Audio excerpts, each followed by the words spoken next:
తాకట్టులో ఉన్న బంగారాన్ని విడిపించి ఆ రోజు ఆన్లైన్ రేటుకే మేము కొంటాం. Sharma gold company. దత్తాత్రేయుల వారి గురించి చాలా తక్కువగా చూస్తున్నామండి వీడియోస్, మరి ముఖ్యంగా తెలుగులో అయితే.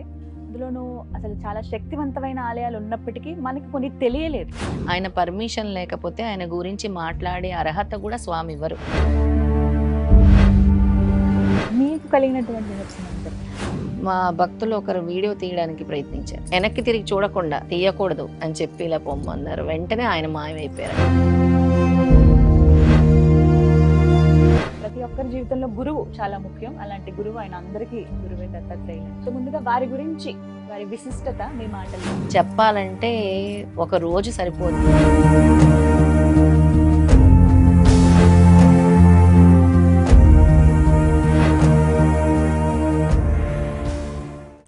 నమస్కారం, వెల్కమ్ టు సుమన్ టీవీ. నేను గీతాంజలి. ఈ మధ్య కాలంలో చూస్తున్నాం దత్తాత్రేయ స్వామివారి ఆరాధన ఎంతో మంది చేస్తూ ఉన్నారు. అయితే చాలా మందికి స్వామివారి ఆరాధన పట్ల ఎన్నో సందేహాలు ఉన్నాయి. ఎంతో నియమ నిష్టలతో చేయాలి, లేకుంటే నెగిటివ్ ఎఫెక్ట్ కూడా మనం పొందుతామని కొంతమంది చెబుతూ ఉన్నారు. అలాగే స్వామివారి ఆరాధన పట్ల సందేహాలున్నాయి. లేదు స్వామి మాకు ఎన్నో మహిమలు చూపించారంటూ కొందరు చెబుతున్నారు. ఈ నేపథ్యంలో అసలు దత్తాత్రేయ స్వామివారు ఎవరు, ఎలా అవతరించారు, వారి మహిమలేంటి, ఎలా ఆరాధించాలి, ఇవన్నీ మీ ముందుంచే ప్రయత్నం చేస్తుంది సుమన్ టీవీ. అందులో భాగంగా కొంతమంది మహిళామణులను సుమన్ టీవీ ఆహ్వానించాం. అలాగే మనందరికీ ఉన్నటువంటి సందేహాలను నివృత్తి చేసేందుకు ప్రస్తుతం మనతో పాటు ఉన్నారు ప్రముఖ ఆధ్యాత్మికవేత్త, దత్తాత్రేయ ఉపాసకురాలు శ్రీ లతా దత్త గారు. వారితో మాట్లాడి మరిన్ని విషయాలు తెలుసుకుందాం. లతా దత్త గారు నమస్కారం అమ్మా. నమస్తే గీతాంజలి, చాలా హ్యాపీగా ఉంది మిమ్మల్ని చూడటం ఆఫ్టర్ లాంగ్ టైం. సంతోషం అమ్మా, మిమ్మల్ని కూడా సంవత్సరం అయిపోయింది దాదాపుగా, బట్ ఇలా చూడడం అనేది ఇంకా సంతోషంగా ఉంది. మహిళా మనులందరికీ నమస్కారం అండి. నమస్కారం. చాలా అద్భుతమైన కార్యక్రమం అవబోతోందని నాకు ముందుగానే అర్థం అవుతోంది. అంటే దత్తాత్రేయుల వారి గురించి చాలా తక్కువగా చూస్తున్నామండి వీడియోస్, మరి ముఖ్యంగా తెలుగులో అయితే. అంటే స్వామివారి చరిత్ర కానీ, లేకపోతే స్వామివారికి సంబంధించినటువంటి ఆలయాలు కానీ చాలా అరుదుగా ఉంటాయి. అందులోనూ అసలు చాలా శక్తివంతమైన ఆలయాలు ఉన్నప్పటికీ మనకి కొన్ని తెలియలేదు. అలా ఇందులో భాగంగా నేను కొన్ని గమనించానండి ఈ మధ్యకాలంలో. మీ నుంచి ఎంతో మందికి తెలిసింది ఆలయాల గురించి. ప్రత్యేకంగా హైదరాబాద్లోని నిజాంపేటలో మీరు శ్రీ దత్తపీఠం ఏర్పాటు చేశారు. స్వామివారు చక్కగా ఉన్నారు, అక్కడ పూజలు అందుకుంటున్నారని కూడా విన్నాను. నేను రావాలనుకుంటున్నాను, ఒకసారి స్వామి పిలిస్తే. అయ్యో తప్పకుండా. అసలు స్వామి ఏంటంటే స్మరణ మాత్రేనా, మీరు ఆ సంకల్పం వచ్చిందంటే అది స్వామి కల్పించారు మీకు. నేను రావాలనుకుంటున్నాను అనేది కూడా స్వామి మీ నోటి ద్వారా పలికిస్తారనమాట. ఎందుకు ఇలా చెప్తున్నానంటే ఆయన పర్మిషన్ లేకపోతే ఆయన గురించి మాట్లాడే అర్హత కూడా స్వామి ఇవ్వరు. అలాంటి స్వామి దత్తాత్రేయ స్వామి. ప్రతి ఒక్కరి జీవితంలో గురువు చాలా ముఖ్యం. అలాంటి గురువు ఆయన అందరికీ గురువే దత్తాత్రేయులు. అంటే ఆది గురు. ముందుగా వారి గురించి, వారి విశిష్టత మీ మాటల్లో వినాలనుకుంటున్నాను. తప్పకుండా. ఆది గురు దత్తాత్రేయ స్వామి గురించి చెప్పేటప్పుడు ముందు ఓం శ్రీ గురుదేవ దత్త అవధూత చింతన శ్రీ గురుదేవ దత్త. గురుర్బ్రహ్మ గురుర్విష్ణు గురుదేవో మహేశ్వర గురు సాక్షాత్ పరబ్రహ్మ తస్మై శ్రీ గురవే నమః. స్వామి దత్తాత్రేయ స్వామి, ఆదిగురు దత్తాత్రేయ స్వామి బ్రహ్మ విష్ణు మహేశ్వరుడు ముగ్గురు కలిసిన ఆయన త్రిగుణాత్మకుడు. అలాగే అత్రి అనసూయలు కూడా ఈ ఎవరైతే త్రిమూర్తులు ఉన్నారో వాళ్ళు తమ గర్భంలో వచ్చి ఒక పసిబాలుళ్లాగా జన్మించాలని కోరుకున్నారు. ఎందుకు అంటే ఈ భూలోకానికి ఎలాగైనా ఆ త్రిశక్తిని తీసుకురావాలి, స్వామిని తీసుకురావాలి, ఆ త్రిమూర్తుల్ని తీసుకురావాలని మహత్ సంకల్పం అత్రి అనసూయలు చేసుకున్నారు.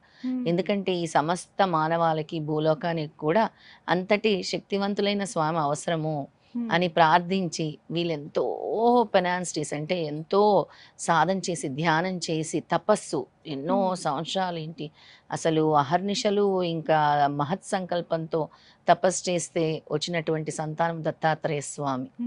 ఆయన తప్పకుండా నేను మీకు బాలుళ్లాగా జన్మిస్తానని చెప్పి ఈ ముగ్గురు కూడా బ్రహ్మ విష్ణు మహేశ్వరుల అవతారమే ఆదిగురు దత్తాత్రేయ స్వామి. ఇక ఎవరి పేరు చెప్తే సమస్త పిశాచ ఘనాలు గడగడలాడిపోతాయో, భూత ప్రేత పిశాచ, అలాగే బ్లాక్ మ్యాజిక్, ఈవిల్ ఫోర్సెస్, ఏదైనా నెగిటివ్ ఎనర్జీ అయినా అన్నీ కూడా ఒక దత్తాత్రేయ స్వామి పేరు చెప్తేనే మటుమాయమైపోతాయి. అంతటి శక్తివంతమైన స్వామి దత్తాత్రేయ స్వామి, ఆదిగురు దత్తాత్రేయ స్వామి. ఇక గురువు గురించి మనం మాట్లాడుకుంటున్నాం కాబట్టి, గు అంటే అంధకారం, రు అంటే అంధకారాన్ని తొలగించేటటువంటిది రు అంటారు, అందుకే గురువు అంటారు. సాక్షాత్తు ఈశ్వరుడే పార్వతీదేవికి చెప్పారనమాట, అంటే ఒకరోజు పరమాత్మ తత్వాన్ని బోధిస్తున్నారు స్వామి. బోధిస్తూ ఉంటే అమ్మవారు అడుగుతారు, పార్వతి అమ్మవారు, స్వామి మీరే సృష్టి స్థితి లయకారకులు కదా, మరి మీరెవరికి నమస్కరిస్తున్నారు అంటే నాలోని ఆత్మకి, నాలోని పరమాత్మకి, నాలోని ఆదిగురు దత్తాత్రేయ స్వామికి అని చెప్పి గురుగీత గురించి బోధిస్తారు. ఇది చాలా రహస్యమైనది గురుగీత అనేది. ఎవరు అర్హులో వాళ్ళకి మాత్రమే చెప్పటం జరుగుతుంది. ఈ గురుగీతలో అన్ని విషయాలు పొందుపరుచున్నాయి. గురువు శిష్యుల్ని ఎలా, అంటే శిష్యులు గురువుని ఎలా సేవించాలి, గురు మార్గంలో ఎలా నడుచుకోవాలి, ప్రతి ఒక్కరి జీవితంలో గురువు ఎంత అవసరమో, గురువు ఉంటేనే మీకు దిక్సూచి, అంటే మార్గాన్ని చూపించేది గురువు మాత్రమే. అప్పటి వరకు మన దీపం లేకపోతే ఇల్లు ఎంత అంధకారంగా ఉంటుందో, మన జీవితంలో గురువు లేకపోతే కూడా అంతే అంధకారంగా ఉంటుంది. ఎప్పుడైతే గురువు మన జీవితంలోకి వస్తారో, ఒక దీపపు కాంతి ఎలా వెలుగుతుందో అలా మన జీవితంలో ఒక వెలుగునిస్తారు. అప్పటి వరకు మనకు మార్గం కానీ ఒక సూచన కానీ రానివన్నీ కూడా ఒక గురు ద్వారానే మనం పొందగలము. ఎందుకంటే ఇది మన సనాతన ధర్మం ఎంత గొప్పదంటే అప్పటి నుంచి కూడా గురు పరంపర కొనసాగుతూనే ఉంది. ఆదిశంకరాచార్యుల నుంచి ఏంటి, అంతకు పూర్వం కూడా శ్రీకృష్ణ భగవానుడు కూడా గురు పరంపర మనకు తెలియచేశారు. అలాగే రామాయణంలో కూడా గురు పరంపర, ఎక్కడ చూసుకున్నా కూడా గురు పరంపర నుంచే వస్తూ ఉంది మన సనాతన ధర్మం. అంతటి గొప్ప వైశిష్ట్యం గురు పరంపరకు ఉంది, మన సనాతన ధర్మంలో కూడా ఉంది. ఇక ఆదిగురు దత్తాత్రేయ స్వామి ముఖ్యంగా ఇప్పుడు ఎక్కువ ఎందుకు భక్తుల నోట్ల నుంచి వింటున్నామంటే, ఏ దేవుడైనా సరే మీరు 1000 సంవత్సరాలు తపస్సు చేయండి, స్వామి రారు. కానీ దత్తాత్రేయ స్వామి స్మరణ మాత్రేన సంతుష్టుడు. ఆయన స్మరణ దత్త దత్త అని మీరు పిలవండి, తప్పకుండా వచ్చి ఇక్కడ ఉంటారు. మీరు పిలవగానే వస్తారు, ఆదుకుంటారు. అది అలా ఎన్నో జరుగుతూనే ఉన్నాయి. అలా ఎవరైతే దత్తాత్రేయ స్వామిని భక్తితో నమ్మకంతో మనసా వాచా కర్మన ఆరాధిస్తున్నారో తప్పకుండా పిలవగానే స్వామి వచ్చి కరుణాకటాక్షాలు కురిపిస్తున్నారు, వాళ్ళని రక్షిస్తూ కూడా ఉన్నారు. అయితే దత్తాత్రేయ స్వామి వారి పూజా విధానం కానీ అసలు వారిని ఎలా కొలుచుకోవాలో చాలా మందికి ఎన్నో సందేహాలు ఉంటాయి. అలా కొంతమంది మహిళా మనులను మేము ముందుంచాము. వీళ్ళకి దత్తాత్రేయ స్వామి వారి పట్ల అపార భక్తి ఉంది. అయితే కొన్ని సందేహాలు కూడా ఉన్నాయి, అవన్నీ నివృత్తి చేసుకుంటారు. తప్పకుండా. ముందుగా ప్రశ్న, మీ పేరు చెప్పండి అమ్మా, అలాగే మీ ప్రశ్న ఏంటో చెప్పండి. నా పేరు మాధవి అమ్మ, నిజాంపేట నుంచి వచ్చాను. అది జై గురుదత్త అమ్మ. జై గురుదత్త. ఇప్పుడు స్మరణ మాత్రమే ఆయన సంతుష్టులు అవుతారు కదా దత్తాత్రేయ వాళ్ళ వారు. అయితే ఇప్పుడు సిద్ధమంగళ స్తోత్ర పారాయణం చేస్తున్నాం, అందరం చదువుతున్నాము, కానీ దాని విశిష్టత గురించి తెలుసుకోవాలని. తప్పకుండా, చాలా చక్కటి ప్రశ్న. ఈ సిద్ధమంగళ స్తోత్రం అనేది ఒక మిరాకులస్ స్తోత్రం. ఎంత అద్భుతమైన స్తోత్రం అంటే, చాలా స్తోత్రాలు మనం వినుంటాము, కానీ ఏ స్తోత్రానికైనా కానీ సిద్ధపురుషులు వచ్చి సూక్ష్మవాయుమండలంలో తిరిగెళ్ళరు. ఈ స్తోత్రం ఒక్కసారి పఠించగానే సూక్ష్మవాయుమండలంలో ఎక్కడైతే ఆ స్తోత్రం పఠిస్తున్నామో అక్కడికి సిద్ధపురుషులు వచ్చి సూక్ష్మవాయుమండలంలో తిరిగి వెళ్తారు. అలాగే ఆ స్తోత్రము మీరు తెలుసుకున్నారు అని అంటే మీకు యోగ్యత స్వామి అప్పుడు కల్పించారు. ఇప్పుడు మీరు ఎన్నో సంవత్సరాల నుంచి ఉన్నారు, దత్తాత్రేయ స్వామి గురించి అంత వైశిష్ట్యం తెలియదు, ఈ మధ్యకాలంలో తెలుసుకున్నారంటే ఇప్పుడు యోగ్యత కల్పించారు. ఎప్పుడైతే మీ కర్మలన్నీ కూడా తొలగిపోతూ ఉంటాయి, అంటే చివరి దశకు వస్తాయో కర్మలు ఇంకా మేము అనుభవించలేము అన్నప్పుడే దత్తాత్రేయ స్వామి మీ దగ్గరకు వస్తారు. ఇక సిద్ధమంగళ స్తోత్రం అనేది శ్రీపాద శ్రీవల్లభ స్వామి, అంటే మన దత్తాత్రేయ స్వామి వారి మొదటి అవతారము. శ్రీపాద శ్రీవల్లభ స్వామి వారి తాతగారైనటువంటి బాపనార్యులు గారు ఎంతో చక్కగా వాళ్ళ మనవడిని ఉద్దేశించి రాసినటువంటి పాడినటువంటి స్తోత్రమే ఈ సిద్ధమంగళ స్తోత్రము. ఈ సిద్ధమంగళ స్తోత్రం చదువుతున్నంతసేపు కూడా ఒక పాజిటివ్ వైబ్రేషన్స్ వస్తూ ఉంటాయి. అండ్ ఇది ఒక కామధేను, వెంటనే కోరికలు తీర్చేటటువంటి స్తోత్రమే ఈ సిద్ధమంగళ స్తోత్రం. ఎవరైనా పఠించవచ్చు సిద్ధమంగళ స్తోత్రం. ఇది ఒక మిరాకులస్ స్తోత్రం. మాకు ఇది సంకల్పము, మేమిది ఈ స్తోత్రం చదువుతున్నాం స్వామి మీరు చెయ్యాలి అని అంటే, ఇప్పటి వరకు నేను ఈ స్తోత్రాన్ని ప్రింట్ చేయించి ఇవ్వటం జరిగింది అందరికీ. ప్రతి ఇంటికి కూడా ఈ స్తోత్రం చదివిన వాళ్ళందరూ కూడా నాకు కాల్స్ చేసి, అమ్మ మాకు ఇది జరిగింది, ఇది జరిగింది, ఇది జరిగింది, స్వామి ఈ విధంగా అనుగ్రహించారని చెప్పారు. అందుకే మీరు కూడా ఈ స్తోత్రాన్ని ఒక సంకల్పం చేసుకొని నాకు ఇది జరగాలి అని 11 రోజులు 11 సార్లు చదివి చూడండి, ఖచ్చితంగా ఇది జరిగింది అని చెప్తారు. అలాంటి అద్భుతమైన మహిమాన్వితమైన స్తోత్రమే ఈ సిద్ధమంగళ స్తోత్రం. ఇంకా ఏమైనా నియమాలు ఉంటాయా? సిద్ధమంగళ స్తోత్రం చేసేటప్పుడు ఏంటంటే ముఖ్యంగా నాన్ వెజిటేరియన్ తినకుండా ఉంటే మంచిది. పొద్దున్నే స్నానం చేసి చదువుకుంటే మంచిది. అలాగే దీనికి ఏమి ప్రత్యేకంగా మనం నైవేద్యాలు అవి ఇవి పెట్టాల్సిన అవసరం ఏం లేదు. చేసి పెట్టాల్సిన అవసరం ఏం లేదు. చక్కగా స్వామి ముందు కూర్చొని పఠించవలసిన స్తోత్రము. దీనికి ప్రత్యేకమైన పూజా విధానం అంటే స్వామికి ధూప దీప నైవేద్యం పెట్టుకోవాలనుకుంటే పెట్టుకొని చేసుకుంటే ఇంకా మంచిది. లేదు నాకు ఈ బాధ ఉంది, నేను ఈ స్తోత్రం చదువుకుంటున్నాను మనశ్శాంతిగా స్వామి ముందు కూర్చొని కూడా చదువుకోవాల్సిన స్తోత్రమే సిద్ధమంగళ స్తోత్రం. ప్రతి ఒక్కరికి నోటికి కూడా వస్తుంది, నోటికి కూడా సరళమైన పదాలే వచ్చేస్తుంది. ఉంటాయి. ఒకవేళ రాకపోతే మీరు ఇచ్చేటువంటి ఆ పేపర్ ఏదైతే ఉంటుందో ఒకటికి 2 సార్లు ఆ ప్రింట్ చదువుకుంటే వచ్చేస్తుంది. ఒక 2 సార్లు నాతో పాటు చదివేస్తే కూడా వస్తుంది. అలా ఇలా వచ్చేస్తుంది. ఎంతమందికి మీరు ఇప్పటి వరకు చదివించారండి? దాదాపు నేను లాస్ట్ ఇయర్ నుంచి ఇప్పటి వరకు ఒక 200 గృహాల్లో సిద్ధమంగళ స్తోత్రం పారాయణం చేయించాను వెళ్ళి. షోడశోపచార పూజతో దత్తాత్రేయ స్వామి పూజా విధానంతో పాటు ఈ స్తోత్రం పారాయణం చేయించాను. అలాగే ఇప్పటి వరకు ఈ స్తోత్రము నాకు తెలిసి లక్షల్లోనే చదువుతున్నారు, లక్షల్లోనే ఈ స్తోత్రం నేర్చుకున్నారు మన వాళ్ళందరూ. అంటే ఒకరి నుంచి ఒకరు అలా గ్రూప్స్ లాగా. ఎందుకంటే ఈ స్తోత్రాన్ని నేను ఒక సంకల్పం పెట్టుకొని గానగాపురంలో 10,008 సార్లు పారాయణం చేశాను. కురవపురంలో 32,400 సార్లు చేశాను. పిఠాపురంలో 54,000 సార్లు, అంటే 70,000 సార్లు.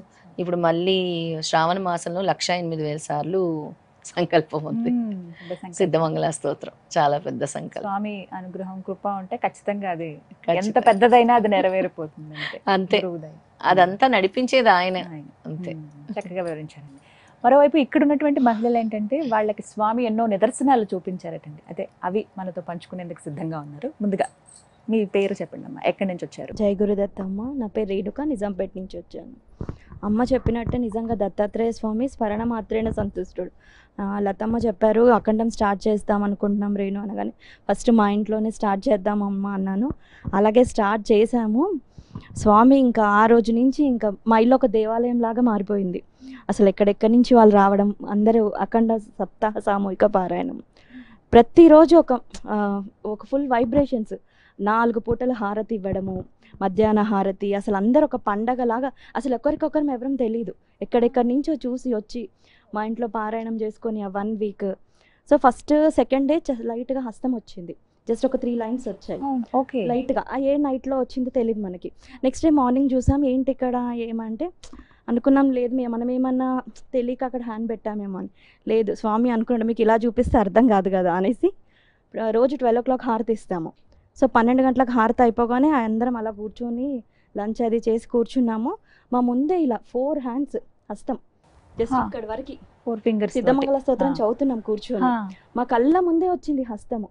అందరూ అక్కడే కూర్చొని అమ్మ అమ్మ అసలు ఏమన్నాలో అర్థం కావట్లేదు, మాటలు రావు కదండి అప్పుడు. అసలు ఫీలింగ్ కదా, అసలు ఎప్పుడు ఎక్స్పీరియన్స్ చేయని ఫీలింగ్. ఇంకా సిద్ధమంగళ స్తోత్రం చదువుతూనే ఉన్నాం గట్టి గట్టిగా. చదువుతుంటే ఎలా మెరుస్తుందంటే హస్తము, ఇంకా అందులోంచి ఇట్లా ఫుల్ వైబ్రేషన్స్, ఇలా విభూది పడుతుందేమో అన్నట్టుగా. ఆ వీడియో కూడా ఉంది, మేము మీకు పంపిస్తాం, తప్పకుండా పెట్టండి.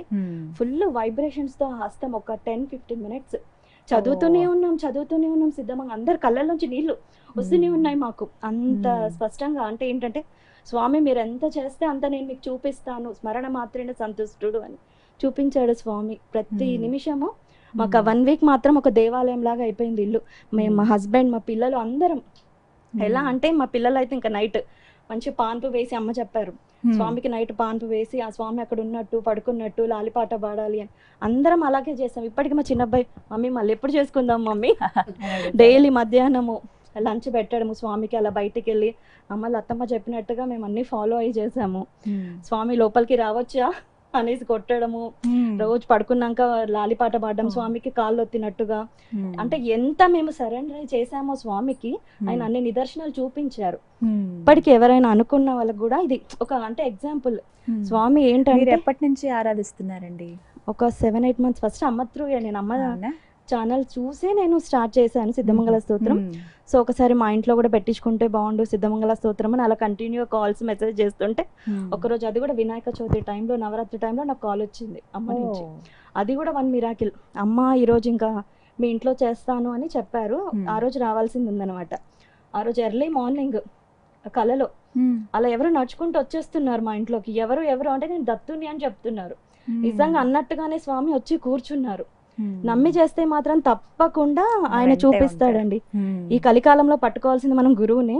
నిజంగా దత్తాత్రేయ స్వామిని పట్టుకుంటే ఆయన ఉన్నానని ప్రతి క్షణం ఆయన చూపిస్తాడు. మనం ఎక్కడన్నా మర్చిపోతామేమో కానీ ఆయన ఒక్కసారి మనల్ని పట్టుకున్నాడంటే ఆయన వదలడు. ఎందుకంటే మేమే నిదర్శనం దానికి. దాదాపు ఆల్మోస్ట్ 1 year నుంచి ఎక్కడ స్వామి ప్రతి అడుగున ఉండి మాత్రం నిత్య పూజలు నిత్య పూజలు ప్రతిదీ. నిద్ర కూడా లేపారు కదా. మా ఇంట్లో ఈ అఖండం అంతా అయిపోయిన తర్వాత ఒక 15-20 days తర్వాత 1 month 2 months వరకు కూడా మాకు లైన్స్ రావడము, ఏదైనా మొక్కుకోవడము, లైన్స్ రావడము, ఏదో ఒకటి వస్తూనే ఉంటాయి అన్నమాట. మొత్తం అక్కడ అఖండం పెట్టాం కదా, ఆ వాల్ అలాగే వదిలేసాం, ఇంకా దాన్ని ఏం చెరపలేదు, అలాగే ఉంది. సో అలాగే ఒకరోజు ఎర్లీ మార్నింగ్ 3:30 అయింది అనుకుంటాను, పడుకున్నాం, నేను మా బాబు అందరం పడుకున్నాము. 3:30కి నాకేమో ఇలా వీపు పైన కొట్టేళ్ళాడు. మా బాబుకి అంటే 3:30 అవుతుంది, ఇంకా హారతి ఇవ్వరా అన్నట్టు లేపేసి భయం వేసింది, ఏంటి ఈ టైంలో ఇలా అనిపించిందని. మా హస్బెండ్కి చెప్తే చూసి అక్కడ ఆ లైన్స్ లేవన్నమాట అప్పటి వరకు. సో అలా లైన్స్ వచ్చాయి, చూడండి మీరు భయపడకండి, స్వామి ఇంకా మీరు హారతి ఇవ్వట్లేదని మిమ్మల్ని లేపుతున్నాడు అనేసి. చాలా అండి, నమ్మి చేస్తే మాత్రం స్వామి తప్పకుండా ఆయన మహిమలు చూపిస్తాడు. Thank you. ఎంత ఎగ్జైట్ అవుతూ చెప్తున్నారా, ఆనందమే అర్థం అవుతోంది స్వామి అనుగ్రహం. అంటే పారాయణం జరుగుతుంది ఆ వారం రోజులు కూడా. గురుచరిత్ర పారాయణం ఎక్కడెక్కడి నుంచి వచ్చి అఖండ జ్యోతిలో, అంటే స్వామి ఏం చెప్పారంటే నూనె రూపంలో వాళ్ళ కర్మలు వేస్తారు, జ్యోతి రూపంలో నేను దగ్ధం చేస్తాను, ఇంటింటికి వెళ్ళి అఖండ జ్యోతులు వెలిగించు అని నాకు చెప్పారు. అందుకే స్వామి చెప్పినట్టు అఖండ సప్తాహ సామూహిక గురుచరిత్ర పారాయణం ఇది స్వామి ఆజ్ఞగా భావించి ప్రతి ఇంటికి, అంటే ఎవరైతే స్వామిని ఆహ్వానించాలనుకుంటున్నారో, లేదా వాళ్ళ కష్టం తొలగాలనుకుంటున్నారో, లేదా వాళ్ళ సంకల్పం నెరవేరాలనుకుంటున్నారో అఖండ సప్తాహానికి పిలిచి చేయించుకుంటే తప్పకుండా వెళ్ళి ఒక గురువారం జ్యోతి వెలిగిస్తున్నాం, ఒక గురువారం ఉద్యాపన చెప్తున్నాం. ఆ వారం రోజులు అఖండ సప్తాహ సామూహిక గురుచరిత్ర పారాయణం. మినిమం 7 చేయాలి పారాయణం, మాక్సిమం ఎంతమంది అయినా చేయొచ్చు. అంటే పొద్దున్నుంచి సాయంత్రం వరకు ఆ ఇల్లు ఒక దేవాలయం అయిపోద్ది ఆ వారం రోజు. ఉదయం 6 గంటల హారతి, మధ్యాహ్నం 12 గంటల హారతి, సాయంత్రం 6 గంటల హారతి, రాత్రి 9 గంటల హారతి, తర్వాత లాలిపాట ఉంటుంది. ఇంకా ఎవరు వచ్చినా కూడా దత్త స్వరూపంగా భావించి అందరికీ భోజనాలు పెడతారు.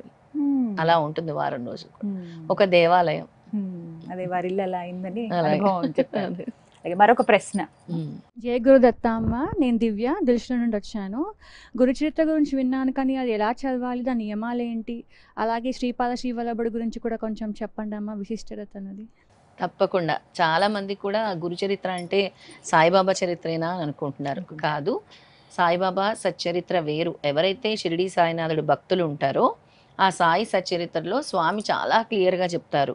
తమ భక్తుల చేత గురుచరిత్ర పారాయణం చేయించేవారు. సాయి సచ్చరిత్రలో క్లియర్గా మెన్షన్ చేసి ఉంటుంది, నా భక్తులని నేను గురుచరిత్ర పారాయణం చేయమన్నాను, భాగవతం చదవమన్నాను, విష్ణు సహస్రనామం పారాయణం చేయమన్నానని బాబా గారు సాయి సచ్చరిత్రలు చెప్తారు. బాబా భక్తులకి ప్రమోషనే దత్తాత్రేయ స్వామి భక్తులు అవుతారు. ఎందుకంటే దత్తాత్రేయ స్వామి వారు మొదటి అవతారము శ్రీపాద శ్రీవల్లభ స్వామి, రెండో అవతారము నృసింహ సరస్వతి. శ్రీపాద శ్రీవల్లభ స్వామి పిఠాపురం, నృసింహ సరస్వతి ఘానగాపూరు, అకల్కోట్ సమర్థ స్వామి అకల్కోట్, తర్వాత మాణిక్య ప్రభు మనకి ఇప్పుడు వెళ్ళే దారిలో హుమ్నాబాద్ దగ్గర ఉంటుంది మాణిక్య నగర్, తర్వాత షిరిడి సాయిబాబా. అయితే వీళ్ళంతా కూడా దత్త పరంపరలోని అవధూత పరంపర అంటారనమాట. అలాగా షిరిడి సాయినాథుడు 5వ అవతారం దగ్గర ఉన్నాం. ఆయన నుంచి మనం దత్తుడిని చేరుకోవడానికి మెట్టు ఎక్కుతున్నాం. ఈ లెవెల్ నుంచి వస్తున్నాం అనమాట. ఈ లెవెల్ నుంచి తర్వాత వచ్చేది గురుచరిత్ర పారాయణము, తర్వాత శ్రీపాద శ్రీవల్లభ చరితామృతం కూడా ఉంటుంది. అది ఇంకా అల్టిమేట్ అని చెప్పొచ్చు అనమాట. శ్రీపాదుడి గురించి అడిగావు కదా. అయితే ఎక్కిరాల భరద్వాజ గారు రాసినటువంటి గురుచరిత్ర పారాయణము చాలా మనకి తగిన రీతిలో ఆయన అనువాదం చేసి చాలా చక్కగా అందరు పారాయణం చేసుకునే విధంగా ఆ పుస్తకం ఉంటుంది. ప్రతి ఒక్కరు కూడా గురుచరిత్ర పారాయణము ఆ పుస్తకం మన దగ్గర లభిస్తుంది కూడా లేని వాళ్ళకి. అయితే ఆ పుస్తకంలో గురువారం నుంచి సప్తాహ పారాయణం మొదలు పెట్టాలి. గురువారం ఏదైనా మీరు సంకల్పం చేసుకుంటే గురువారం నుంచి బుధవారం వరకు పారాయణం చదువుకోవాలి. ప్రతిరోజు కూడా పొద్దున్నే స్నానం చేసి ఏకభుక్తము, ఒంటిపూట భోజనం చేయాలి, రాత్రిపూట అల్పాహారం తీసుకోవాలి. అందులో అధ్యాయాలు ఉంటాయి. గురువారం 1 నుంచి 9వ అధ్యాయము, శుక్రవారము 10 నుంచి 20వ అధ్యాయము, ఇలా దాంట్లో ఉంటుంది, క్లియర్గా మెన్షన్ చేసి ఉంటుంది. ఆ అధ్యాయాల ప్రకారం చదువుకోవాలి. లాస్ట్ గురువారం రోజు లాస్ట్ అధ్యాయంతో చదివి కంప్లీట్ చేసి 11 మందికి భిక్ష చేయాలి. మీ చేతుల మీదుగా పులిహోర, పెరుగన్నము లేదా ఏదైనా హాట్ పొంగల్ లాంటివి తయారు చేసుకొని పేదవాళ్ళకి, అనార్థులకి తీసుకెళ్ళి మీరు పంచిపెట్టాలి. అందులో నేను ఏ రూపంలోనైనా వచ్చి భిక్ష స్వీకరిస్తాను, మీ కర్మల్ని నేను తీసుకుంటాను అని స్వామి తెలియచేశారు చాలా స్పష్టంగా. ఈ అన్నదానం కార్యక్రమంతోనే దాని కంప్లీట్ ఫలితం వస్తుంది. 11 మందికి కంపల్సరీ అన్నదానం అనేది చేయాలి గురుచరిత్ర పారాయణం తర్వాత. అప్పుడే దానికి పరిపూర్ణత వస్తుంది. చాలామంది గురుచరిత్ర పారాయణం చదివేస్తారు అంతే. మరి మీ కర్మలు ఎవరు స్వీకరిస్తారు అంటే దత్తాత్రేయ స్వామి రోజు మధ్యాహ్నం 12 గంటలకి భిక్ష స్వీకరించడానికి గానగాపురం, పిఠాపురం, కుర్వాపురం, కొల్హాపురంలో కరెక్ట్గా గంట మోగుతుంది అక్కడ. ఆ బెల్ మోగగానే 12 గంటలకి స్వామి వస్తారు. వివిధ రూపాల్లో వచ్చి భిక్ష స్వీకరిస్తారు. ఓ గోవులాగా, భైరవుడిలాగా, యతీశ్వరుడిలాగా, పిచ్చివాడిలాగా, మానవ రూపేణ ఏ రూపంలోనైనా స్వామి వచ్చి భిక్ష స్వీకరించి వెళ్తారు. సిద్ధమంగళ స్తోత్రంలో చాలా స్పష్టంగా చెప్పారు. పీఠికాపుర నిత్య విహార మధుమతి దత్త మంగళ రూప. నేను నిత్యం పిఠాపురంలో విహరిస్తూనే ఉంటాను, ఏదో ఒక రూపంలో నేను విహరిస్తూనే ఉంటాను. నన్ను గుర్తించాలంటే మీరు ఎంతో సాధన చేయాలి, నాకు ఎంతో దగ్గర అవ్వాలి అంటారు. నిత్యం ఆయన ఇప్పుడు కూడా పిఠాపురంలో విహరిస్తూనే ఉంటారు. పురాపురంలో గుప్త రూపంలో తిరుగుతూనే ఉంటారు. గానగాపురంలో పాదుక రూపంలోనే ఉంటారు. అది స్వామి అలా ఉంటారు. కొల్హాపురంలో లక్ష్మీదేవి అమ్మవారి పక్కనే ఉంటారు. అంటే అనగా స్వామి, అనగా లక్ష్మి అని కూడా అంటారు దత్తాత్రేయ స్వామి. అమ్మవారు ఎక్కడ ఉంటే అయ్యవారు అక్కడే ఉంటారు. అక్కడ కూడా దత్త భిక్ష మందిరం ఉంటుంది. అక్కడ అత్యద్భుతంగా అసలు మేము వెళ్తే ఆ వాయిద్యం కానీ స్వామి వచ్చే సమయానికి అసలు భిక్షకి స్వామి వస్తున్నారని వాళ్ళందరూ చేసే విధానం అత్యద్భుతం. అది కొల్హాపూర్ మహాలక్ష్మి దగ్గర దత్త భిక్ష మందిరం దగ్గర చేస్తారు. ఆ తర్వాత అక్కడ చక్కటి నీళ్లు, అంటే మనకి ఏవైతే నెగిటివ్ ఎనర్జీస్ ఉంటాయో ఆ నీళ్లు జల్లుతారు. స్వామి దగ్గర ఉంచిన నీళ్లు అందరూ ప్రతి ఒక్క భక్తుల మీద కూడా జల్లుతారనమాట. అది గురుచరిత్ర నియమము. ఇక శ్రీపాద శ్రీవల్లభ స్వామి గురించి అడిగావు కాబట్టి దత్తాత్రేయ స్వామి వారి మొదటి అవతారం శ్రీపాద శ్రీవల్లభ స్వామి. సాక్షాత్తు విష్ణుమూర్తి దత్త పరంపరే. అలాగే వినాయకుడు గణాలతో పాటు నేను మీ ఇంట జన్మిస్తానని సుమతి మాత అప్పలరాజు శర్మ వీళ్ళిద్దరికీ కూడా ఈ దంపతులకి జన్మించినటువంటి స్వామి శ్రీపాద శ్రీవల్లభ స్వామి పిఠాపురంలో ఆంధ్ర రాష్ట్రంలో జన్మించారు. ఆయన జన్మించి ఎన్నో మహిమలు చూపిస్తూ ఉన్నారు. 16 సంవత్సరాలు దాదాపు ఆయన పెద్దవారు అయ్యే వరకు, ఒక టీనేజ్ వచ్చే వరకు కూడా అక్కడ ఉన్నారు, పిఠాపురంలో ఉన్నారు. ఎన్నో అనుభవాలు కూడా, గత జన్మలు కూడా చెప్తూ ఉండేవారు. చిన్నవారుగా అంటే స్వామి ఊయల్లో ఉంటుండగానే వేదాలు పఠిస్తూ ఉండేవారు. స్వామి వెంట ఒక సర్పం కూడా ఉండేది చిన్నప్పుడు. సర్పం కూడా ఉండేదన్నమాట. ఎందుకంటే సాక్షాత్తు విష్ణు అవతారమే ఆయన దత్తాత్రేయ స్వామి. ఆయన అవతారమే శ్రీపాద శ్రీవల్లభ స్వామి మొదటి అవతారం. స్వామి ఇక చాలా మందికి కూడా గత జన్మలు చెప్పేవారు. వాళ్ళ కర్మలు కూడా తొలగించే ప్రక్రియలు కూడా చేసేవారు పిఠాపురంలో. నువ్వు ఈ విధంగా చెయ్యి, ఈ రోజు ఈ వంటకం చెయ్యి, నీ కర్మ తొలుగుతుంది. ఈ కొబ్బరికాయ కొట్టు. ఒక తల పగిలి చచ్చిపోవాల్సిన అతను అనమాట. తాత తాత అని పిలుస్తాడు ఆయన. ఆయనకు కూడా చెప్తాడు, తాత నీవు తల పగిలి చచ్చిపోవాల్సింది, అందుకే ఈ కొబ్బరికాయ అలా కొట్టాను అని. అలా కర్మలు తీసుకునే విధానం కూడా స్వామివారు చాలా చిన్నతనం నుంచే ఆ కర్మలు తొలగించే ప్రక్రియ కూడా చేసేవారు శ్రీపాద శ్రీవల్లభ స్వామి. స్వామి ఏం చెప్తారు అని అంటే, ఎవరి కర్మలైనా తొలగాలి అని అంటే గురుచరిత్ర పారాయణం చెయ్యాలి. ఎలాగా? ఒక్క రోజులో కర్మలు తొలగవు కదా. ప్రారబ్ధ కర్మలను అనుసరించే ఈ జీవితంలో మనం ఇప్పుడు ఎందుకు ఈ బాధలు అనుభవిస్తున్నాం, ఎందుకు ఈ కష్టాలు అనుభవిస్తున్నాం, ఎందుకు ఈ సమస్యలు అనుభవిస్తున్నాం అని అంటే మీరు గత జన్మలో చేసుకున్నటువంటి కర్మలు, మీరు అప్పుడు ఎవరినో బాధ పెట్టినటువంటి విషయాలే మీరు ఈ జన్మలో అనుభవిస్తూ ఉంటారని స్వామి తెలియచేసి, మీ కర్మలు తొలగాలి అని అంటే ఈ చరిత్ర పారాయణం ఈ విధంగా చేసుకోవాలి అని తెలియచేశారు. మీ సందేహాలు నివృత్తి అయ్యాయి. మా చాలా విషయాలు తెలిపారు మీరు. రైట్. ఇక ఎక్స్పీరియన్సెస్ మరి కొంతమంది. అమ్మ మీరు మీ అనుభవం చెప్పండి. నమస్తే అండి. నమస్తే. నా పేరు రజిత అండి. రజిత గారు. రజిత అండి. ఎక్కడి నుంచి వచ్చారు? నేను ఖమ్మం దగ్గర సత్పల్లి నుంచి వచ్చాను. నాకు హెల్త్ ప్రాబ్లమ్స్ చాలా ఉన్నాయి. అంటే ప్రాబ్లమ్స్ అని కూడా చెప్పొచ్చు లేదో తెలియదు, కానీ నేను చూడడానికి ఇట్లా ఉంటాను, కానీ ఎప్పుడు ఎట్లా ఉంటానో నాకు తెలియదు. అప్పుడు సడన్గా వస్తుంది బ్యాక్ పెయిన్ అని, స్టమక్ పెయిన్ అని. స్టమక్ పెయిన్ చాలా రోజుల నుంచి నన్ను బాధిస్తుంది. అమ్మ నాకు అప్పుడు తెలియదు అసలు. ఆ టైంలో నాకు అమ్మ పరిచయం అయ్యి 4 months 5 months అవుతుంది అంతే. నేను ఇట్లా ఈ పెయిన్ ఎన్నో హాస్పిటల్ తిరిగాను దీని గురించి, ఎక్కడ నాకు సెట్ అవ్వలేదు అసలు. ఫుడ్ వల్ల వస్తుందో దేని వల్ల వస్తుందో అర్థం కాలేదు. లాస్ట్కి ఒక హాస్పిటల్లో వాళ్ళు నీకు ఫుడ్లో చేంజ్ వల్ల వస్తుంది, వాటిని చూసుకొని తినమని చెప్పారు. నేను అందువల్ల ఏమి తినకుండా ఏది పడుతుందో అది మాత్రమే తినేదాన్ని. అట్లా నేను ఇడ్లీ ఒకటి, కర్డ్ రైస్ ఒకటి, ఇంతే. ఇదే నా లైఫ్. ఎన్ని సంవత్సరాలుగా? ఇది నేను ఒక 10 years అని చెప్పొచ్చు. అమ్మో. నేను స్వామిని కూడా, భగవంతుని కూడా నేను ఎక్కువ నమ్మనండి. అయితే సాయిబాబాని మట్టి కొంచెం పూజిస్తాను నేను. బాబా దగ్గర కూర్చున్నా లాస్ట్ ఒక 4 months ముందు. బాగా విపరీతంగా ఉంది ఇక నా ప్రాబ్లమ్స్, ఇక స్టమక్ పెయిన్ అనేది. ఆ పెయిన్ రావటం, వాష్రూమ్కి వెళ్ళటము, ఇదే కంటిన్యూ ఉంటుంది. అది వచ్చినప్పుడు ఏంటి స్వామి నేనేం చేస్తున్నా, నా హెల్త్ ఎందుకు ఇట్లా ఉంటుంది అని బాబా ముందు కూర్చొని ఇంకా నా బాధని చెప్పుకుంటున్నా రోజు, ఎందుకు ఇలా జరుగుతుంది అని. జరుగుతున్నప్పుడు టైంలో ఇట్లా టైంపాస్ కోసం టీవీ పెట్టుకొని చూస్తుంటే ఇట్లా ఒక ప్రోగ్రాంలో కనపడ్డారమ్మ. వాళ్ళు అలానే చెప్తా ఉంటారులే, అసలు ఎన్నిసార్లు ఇంత పూజ చేస్తున్నా నాకు ఏ దేవుడు నాకు ఇది చేయట్లేదు కదా, ఇట్లానే చెప్తారులే అని అట్లా అనుకున్నాను. అనుకుని మా సారు గానగాపూర్ వెళ్ళాలని అనుకున్నారు. వెళ్ళాలనుకున్నప్పుడు నన్ను రమ్మన్నారు. ముందు వస్తానన్నాను. తర్వాత పెయిన్ వచ్చింది, నేను రావట్లేదు మీరు వెళ్ళండి అన్నాను. తర్వాత నెక్స్ట్ టైం ఇంకోసారి ఇట్లా మాటల్లో మా బాస్ వాళ్ళు వీళ్ళు వెళ్ళారా, మనం కూడా వెళ్దామా అన్నారు. నేనే అడిగాను, ఇట్లా వెళ్తున్నారు అంటే, అయితే మనం కూడా వెళ్దాంరా నేనే అన్నాను. వెళ్దాము, సాటర్డే సండే కదా, వెళ్ళిపోదాము గానగాపూర్ అన్నాను. ఎందుకన్నానో తెలియదు, వెళ్దామన్నాను.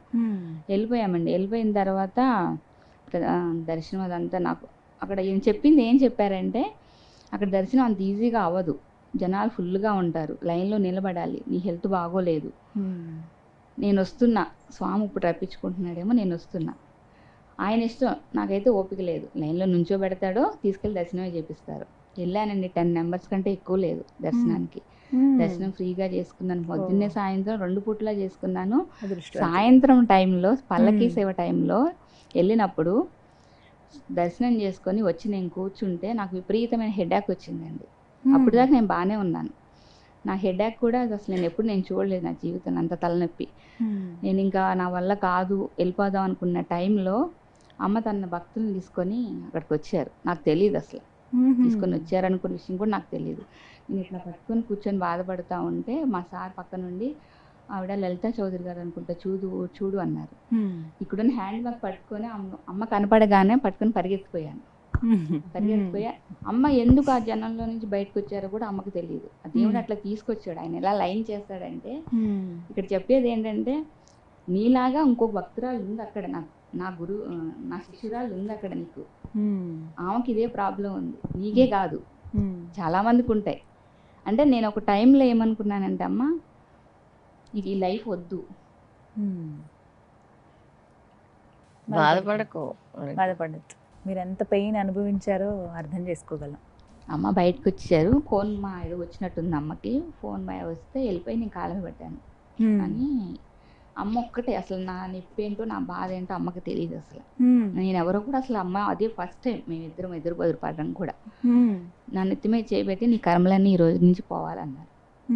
అని అన్నంగానే అమ్మ నేను దర్శనం అయిపోయిందా అన్నారు. దర్శనం అయిపోయిందమ్మా అంటే నేను చేసుకొని వస్తానని చెప్పి వెళ్ళిపోయారు అమ్మ. వచ్చి కూర్చున్నానండి. 11 ఆవలింతలు వచ్చాయి నాకు పట్టకోకుండా. అసలు నేను ఎప్పుడు చూడలేదు అంత చేటు. ఆ 11 ఆవలింతలు వచ్చిన తర్వాత తలనొప్పి తగ్గిపోయింది. అప్పటి నుంచి ఇప్పటి వరకు నేను ఆ హెడేక్ టాబ్లెట్ ఇదివరకు వారంలో 2 సార్లు 3 సార్లు వేస్తూ ఉండేదాన్ని ఆ తలనొప్పికి. మా వాళ్ళు అంతా ఉండేవాళ్ళు, ఎందుకు ఇన్ని ట్యాబ్లెట్స్ వాడుతున్నావు, ఇప్పటికే హెల్త్ బాగాలేదు, ఇంకా పాడైపోతాయి అని చెప్పేవాళ్ళు. అమ్మ ఆశీర్వాదం ఎప్పుడైతే నాకు ఇచ్చిందో అప్పటి నుంచి ఇప్పటికి మహా అయితే 2 monthsకి ఒకటి పడుతుంది ఏమో నిజంగా. ఆ తర్వాత నెక్స్ట్ టైం నేను అమ్మకి పిఠాపురంలో మళ్ళీ ఇట్లా ప్రోగ్రామ్ ఒకటి ఉంది, మా సార్కి తెలుసు. అప్పుడు అమ్మను మా సారు పాదయాత్ర చేశారు కుర్వాపురం. చేసినప్పుడు కూడా నాతో అన్నారు, నువ్వు కూడా వస్తావా అంటే, అంత చేసినా కానీ నాకు అమ్మ చెప్పచ్చు ఇంకా నమ్మకం కుదరలేదు. అవునా? వస్తావా అంటే, నేను రానులే మీరు వెళ్ళండి, నాకు దేవుడు ఎప్పుడు తీసుకెళ్ళాలంటే అప్పుడే వస్తాను అని చెప్పాను. పిఠాపురం కూడా సేమ్ అట్లానే అన్నానండి. అమ్మ ప్రోగ్రామ్ 5 రోజులు చెప్పారు వెళ్దామని, నేను రాను అన్నాను. సరే నీ ఇష్టం, అవకాశం అడిగాను, నీ ఇష్టం అన్నారు. అందరి తర్వాత తెల్లారి బట్టలు సర్దేసుకున్నాను, రెడీ అని మా మమ్మీ ఫోన్ చేసింది. వెళ్తున్నావా అంటే వెళ్తున్నాను అన్నాను. అదేంటి వెళ్ళనన్నావు కదా అన్నారు. వెళ్తున్నా 2 రోజుల కోసం వెళ్ళేసి వస్తా అంతే, నేనేం ఉండను అక్కడ అని చెప్పాను. వెళ్ళిపోయిన తర్వాత మా సార్ అన్నారు దారిలో, నువ్వు 2 రోజులే ఉంటాను అంటున్నావు కదా, నిన్ను బలవంతం పెట్టను, నీకు బాగోపోతే ఇంటికి పంపించేస్తాను, నువ్వు చెప్పే ఎప్పుడు వెళ్ళిపోదామంటే అప్పుడు వెళ్ళిపోదామని. 2 డేస్ అయిన తర్వాత అడిగారు పిఠాపురంలో, వెళ్దామా ఉంటావా అని. ఉంటావని కూడా అలా పంపించి వస్తా పదా అన్నారు. నేనైతే రాను, అమ్మ ఉంది ఇక్కడ, నేను రాను. 5 రోజులది అమ్మతో 7 రోజులు జర్నీ అయిందండి. అప్పుడు అమ్మ చూసారు నేను తినే ఫుడ్ ఏంటనేది. అమ్మకి గురువు కదా, అన్నీ తెలిసిపోతున్నాయి. నాది ఏంటనేది నేను లోపల అనుకుంటే అమ్మకి తెలిసిపోతుంది. నేను ఇడ్లీయే తింటున్నా. ఏంటి ఇడ్లీయే తింటున్నావు, గారి పెట్టించుకో, నేను ఇస్తున్నా పెట్టించుకో, తిను, ఎట్లా పడితే చూస్తా నేను. అన్నీ అమ్మే అలవాటు చేశారండి. గారె, చపాతి, ప్రతి టిఫిన్ అమ్మాయి అలవాటు చేశారు. ఇప్పుడు అన్నీ అమ్మ నా పక్కన ఉంటే చాలు. నేను ఇప్పుడు ఇక్కడ దాకా నేను ఉన్నాను అంటే నిన్న జరిగింది కదా దత్తాత్రేయ స్వామి అమ్మ వాళ్ళ ఇంట్లో పీఠం పెట్టడం. అక్కడ నేను తిరుగుట చూసి మా అన్నయ్య వాళ్ళే ఆశ్చర్యపోయారు. మా అన్నయ్య వచ్చారు ఊరి నుంచి, చూసి అదేనా, ఎప్పుడు చూసినా మంచం మీదే ఉంటుంది, ఎప్పుడు హెల్త్ ఇష్యూస్ అంటారు దీనికి, ఇది అదేనా అన్న ఆశ్చర్యపోయారు. దత్తాత్రేయ స్వామి మహిమ అంతా నా దత్తమ్మ మహిమ. అవునా? నేను ఒక టూల్ని మాత్రం మీలాంటి దాన్ని ఒకదాన్ని. స్వామి ఎవరికి ఏమిటి అంటే, ముందు స్వామి దగ్గర అహంకారం పనికిరాదు. స్వామి నడిపిస్తున్నారు, స్వామి చెప్తున్నారు, దాన్ని మనం ఫాలో అవ్వాలి. అదొక్కటే నేను నమ్ముతాను. స్వామి వాళ్ళకి కష్టము అని వాళ్ళు వస్తున్నారంటే మీరేం చెప్తే అదే మీరు అది. స్వామి చాలా స్పష్టంగా గురు చరిత్రలో కూడా కొన్ని అధ్యాయాలు ఉన్నాయి. ఆరోగ్య సమస్య అయితే ఈ 13వ అధ్యాయం చదవాలి. అలా కొన్ని అధ్యాయాలు ఉంటాయి. ఒక్కో సమస్య కదా స్వామి చెప్పింది, ప్రత్యేకంగా నేను చెప్పింది కాదు. కొన్ని స్వామి తెలియపరుస్తూ ఉంటారు. స్వామి చెప్తేనే నేను చెప్తాను కానీ నేననేది ఏమీ లేదు అసలు అక్కడ. అలా నేను అసలు మామూలుగా ఏంటి అమ్మాయి ఇడ్లీ తింటుంది, ఇది తింటే పడుతుందని నాకు అనిపిస్తుంది, ఇది తినాలి, ఏంటి ఇడ్లీతోనే ఎలా బ్రతుకుతుంది ఈ అమ్మాయి, జీవితాంతం ఇడ్లీ తిని ఎలా బ్రతుకుతుంది, జీవితాంతం ఉట్టి పెరుగన్నం తిని ఎలా బ్రతుకుతుంది, స్వామి ఈ రోజు నుంచి నాకు తెలియదు ఈ అమ్మాయి ఇవన్నీ తింటుంది, నేను మీకు చెప్తున్నాను. నేను అలాగే అనుకొని అలాగే ఆ పేరు మీద నేను పూజిస్తాను, అలాగే నేను జపం చేస్తాను వాళ్ళ పేరు మీద స్వామిని. అంటే అడిగి ఆ కష్టం వాళ్ళకి తీరాలి, ఇక వాళ్ళు పడే బాధ నేను చూడకూడదు తండ్రి అని. స్వామి అడిగేది ఒకటే, మనస వాచ కర్మన నువ్వు ఆర్తితో అడిగితే నేను ఇస్తాను అని. అడగగానే ఇస్తున్నారంటే అది నా చేతుల్లో లేదు, స్వామి దయ, స్వామి కరుణ. అది వీళ్ళకి నమ్మకం కల్పిస్తున్నారంటే కూడా అది స్వామి దయ అని నేను ఫీల్ అవుతాను. చక్కగా చెప్పారండి. మరొక ప్రశ్న. हम सरोजा साहनी आए हैं काशी से आए। क्या गुरु दत्ता का फोटो रख सकते हैं क्या घर में? हाँ, क्यों नहीं रख सकते घर में. చాలా మందికి కూడా అదే ప్రశ్న ఉంటుంది, దత్తాత్రేయుడు పటం ఇంట్లో పెట్టుకోవచ్చా అని. దత్తాత్రేయ స్వామి కా తస్వీర్ और फोटो घर में रख सकते हैं आप. ఇంట్లో పెట్టుకోవచ్చు, ఎందుకంటే ఆయన జ్ఞాన ప్రదాత.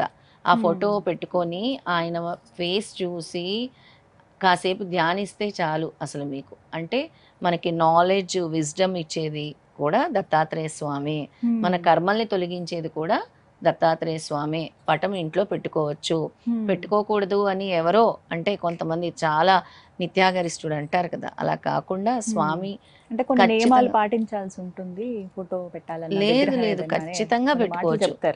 దత్తాత్రేయ స్వామి ఫోటో ఖచ్చితంగా ఇంట్లో మీ పూజా మందిరంలో పెట్టుకోవచ్చు.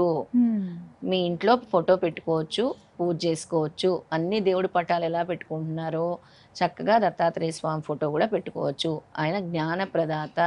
మీ ఇంటికి ఆ స్వామివారి ఫోటో వచ్చింది అని అంటే మీరెంతో అదృష్టం చేసుకున్నారని భావించాలి. స్వామి దత్తాత్రేయ స్వామి వారి ఫోటో ఇంట్లో పెట్టుకోవచ్చు, ఆఫీస్లో పెట్టుకోవచ్చు, వ్యాపార స్థలంలో పెట్టుకోవచ్చు, ఎక్కడైనా పెట్టుకోవచ్చు. వాస్తు ప్రకారం కూడా దత్తాత్రేయ స్వామి ఫోటో పెట్టుకోవడం చాలా మంచిది. ఎందుకు అంటే ఫోటో పెట్టుకోవటం వల్ల ముఖ్యంగా మనకి ఇంట్లో ఉండే నెగిటివ్ ఎనర్జీ అనేది పోతుంది. ఎక్కడైనా నెగిటివ్ వైబ్స్ ఉన్నా కూడా అంటే ఆఫీస్లో అక్కడ కూడా గురువు గారు రాగానే, గురుపటం రాగానే కూడా ఆ నెగిటివ్ ఎనర్జీ అనేది దూరం అవుతుంది. అలాగే మనకి ప్రాస్పరిటీ, నాలెడ్జ్, విజ్డమ్, అలాగే అన్నీ కూడా అంటే గురువు ఏమైతే ఇస్తారో, ప్రసాదిస్తారో అవన్నీ కూడా ఆ పటం పెట్టుకోవటం ద్వారా వస్తాయి. తప్పకుండా ఆ ఫోటో పెట్టుకోవచ్చు. దత్తాత్రేయ స్వామి చిన్న విగ్రహాలు కూడా పెట్టుకోవచ్చు. ప్రత్యేకించి నియమం అంటూ అలా ఏముండదు. అలా ఏమీ లేదు. ఖచ్చితంగా అన్ని దేవుడి ఫోటోలు, ఇప్పుడు మనం ఈశ్వరుడి ఫోటో ఎలా పెట్టుకుంటున్నాము, శివపార్వతులది, అమ్మవారిది ఎలా పెట్టుకుంటున్నాం, విఘ్నేశ్వరుడు ఎలా పెట్టుకుంటున్నాం, అలాగే దత్తాత్రేయ స్వామిది కూడా పెట్టుకోవచ్చు. దానికి ప్రత్యేకంగా నియమాలంటూ లేదు. మీ పూజ గదిలో ఎలా మీరు నిత్యం పూజిస్తారు, ఏ పటాలు అయితే పెట్టుకుంటారో ఆ పటాలతో పాటు దత్తాత్రేయ స్వామిది పెట్టుకోవచ్చు. అలానే పెట్టుకోవచ్చు. చక్కగా వివరించారమ్మా. ఇప్పుడు మరొకరు మాట్లాడతారు. మీ నిదర్శనం కలిగింది మాకు స్వామి పట్ల అని చెప్పారు కదా, చెప్పండి అమ్మ, మీ అనుభవం చెప్పండి. ఎక్కడి నుంచి వచ్చారు? పాలకుల నుంచి వచ్చారు. పేరు? వల్లి చంద్రికండి. జై గురుదత్తం. జై గురుదత్తం. అదే నేను కొంచెం ఇబ్బందుల్లో ఉన్నానే, అంటే ఇలా సిద్ధమంగళ స్తోత్రం అమ్మ వీడియో చూసి 108 రోజు ఇంకా 108 సార్లు పారాయణం చేసుకున్నాను. మీకు కలిగినటువంటి ఇబ్బంది ఏమిటండి? ఎవరికి అదే ఫ్రెండ్కి 30 లక్షలు ఇచ్చానండి, నమ్మి. 30 లక్షలు ఇచ్చారా? ఇస్తే ఇలా రోజు బాధపడుతూ ఇంకా ఎందుకో ఇంకా సెల్ కూడా నేను చూడను, టీవీ కూడా చూడను. ఎందుకో సెల్ చూసి అమ్మ అది వచ్చింది సిద్ధమంగళ శాస్త్రం, అది ఇంక రోజు డైలీ 108 సార్లు చదువుకుంటా బాధపడతా ఇలా అయ్యాక అమ్మ కాల్ చేశానండి నెంబర్ చూసి. ఇలా గురు చరిత్ర పారాయణం పెట్టుకున్నాక అదే 7 రోజులు పారాయణం చేశాక చాలా అదే బాధపడి వచ్చినాయండి. ఇచ్చారండి, ఇచ్చి ఇంటికి వచ్చి ఇచ్చేసారు. ఆ 30 లక్షలు తిరిగి వచ్చేసారు. చెప్పడానికి ఇబ్బంది పడతారు. ఎప్పుడు మిమ్మల్ని వీరు సంప్రదించారు? తను చాలా అంటే చాలా వాళ్ళు ఎలాంటి బాధలంటే చాలా ఇంకా ఎవరికో ఫ్రెండ్ అని నమ్మి ఇచ్చేసి మెయిన్ దానికి ఒక కాగితం పత్రం లేదు, ఒక మాట మీద ఇచ్చేశారు. ఇచ్చిన తర్వాత చాలా ప్రాబ్లమ్స్ ఫేస్ చేశారు ఇంట్లో.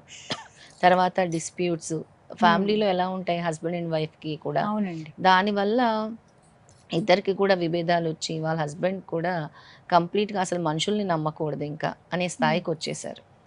అసలు ఎందుకు ఇలా నమ్మించింది అని ఆయన కూడా ఒక రకమైన డిప్రెషన్కి లోనై అందరితో మాట్లాడడం మానేశారు. అసలు మాటలాడటమే మానేశారు అనమాట. అలాంటి ప్రాబ్లంలో వీళ్ళకి చాలా ఫస్ట్ నాకు అనిపించింది వీళ్ళకి ఒక మెంటల్గా చాలా డిస్టర్బ్ అయి ఉన్నారు. వీళ్ళకి ఒక ధైర్యం అనేది కావాలి ముందుగా అని అనిపించింది.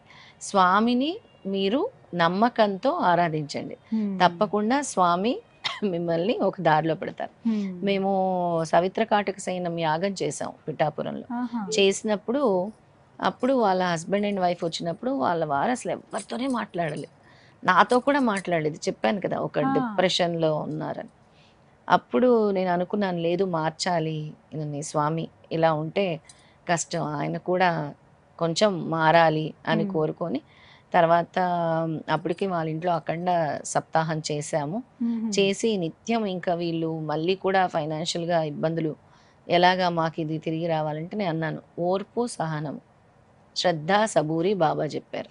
అలాగే ఇక్కడ కావాల్సింది పరిపూర్ణమైన విశ్వాసం. మీరు నమ్మకంతో పెట్టారు కదా, నమ్మకంతో ప్రతిరోజు ఈ స్తోత్రాన్ని పఠిస్తూ ఉండు, తప్పకుండా జరుగుతుంది ఇది. ఇప్పుడు మీరు పెట్టినప్పటి నుంచి కరెక్ట్గా ఒక 1-2 monthsలోనే రిజల్ట్ వస్తుంది అని చెప్పిన తర్వాత వాళ్ళ ఇంటికి తీసుకొచ్చి ఇంకా ఫైనల్గా వాళ్ళ ఇంటికి తీసుకొచ్చి ఇచ్చేసి వెళ్ళిపోయారనమాట డబ్బులు.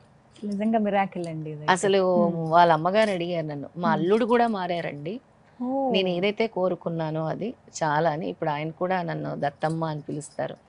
ఒక నమ్మకం అంటే ఆయన దేవుణ్ణి కూడా నమ్మటం మానేశారు.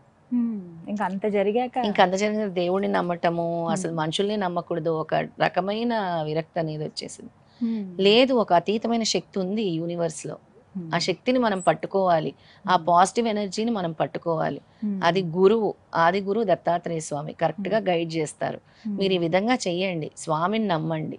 నేను ఎప్పుడు అందరికి అదే చెప్తాను, మనుషుల్ని నమ్మొద్దు, భగవంతుల్ని నమ్మండి. నన్ను నడిపించేది ఆ శక్తే, మిమ్మల్ని నడిపించేది ఆ శక్తే, తద్వారాయే మనందరం కూడా ఒక టూల్స్ అనే చెప్తాను. కాకపోతే నాకు ఒక దారి మార్గాన్ని సూచిస్తున్నారు, ఆ మార్గాన్ని నేను సూచిస్తున్నాను అని చెప్తాను అంతే. కానీ ఇది నిజంగా అద్భుతం, చెప్పడానికి కూడా చాలా ఇదే. తెలియకుండా 30 లక్షలు ఇవ్వటం, 30 లక్షలు అవి తిరిగి వస్తాయని నమ్మకం అయితే లేదు. ఒక సందర్భంలో నాకు నేను ప్రశ్నించుకున్నాను, స్వామి ఇంతగా నేను నమ్మకంతో వీళ్ళకి చేశాను, ఆ నమ్మకాన్ని అసలు మీరు నిలబెట్టాలి, కాపాడాలి, తీసుకొచ్చి మీరు ఏం చేస్తారు అని. వాళ్ళు ప్రతిరోజు వాళ్ళ అమ్మగారు 108 సార్లు పై వచ్చే సిద్ధమంగళ స్తోత్రం చదివారు. ఇప్పటికి దాదాపు 6 లక్షల సార్లు చదివి ఉంటారు. 6 లక్షల 9 లక్షల 9 లక్షల సార్లు సిద్ధమంగళ స్తోత్రం.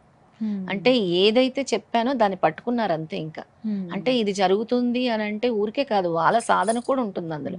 మనం చెప్పటము, వాళ్ళ సాధన చేయటంలో కూడా రిజల్ట్ ఖచ్చితంగా ఉంటుంది. నమ్మకం, విశ్వాసం. భగవంతుడు కూడా అదే అంటాడు గురు చరిత్రలో కూడా, మీరు ఎలాంటి భావంతో మీరు చరిత్ర పారాయణం చేస్తారో అలాంటి ఫలితాన్నే నేను ఇస్తాను, అలాంటి ప్రాప్తమే మీకు ఇస్తాను. ఇది జరుగుతుందా జరగదా అని మీరు చదివితే జరుగుతుందా జరగదా అన్నట్టే ఉంటుంది మీ ఫలితం కూడా. స్వామి క్లియర్ గా చెప్పారు. ఇది నేను చెప్పిన మాటలు కాదు ఏవైనా కూడా, చరిత్రలో స్వామి చెప్పారు.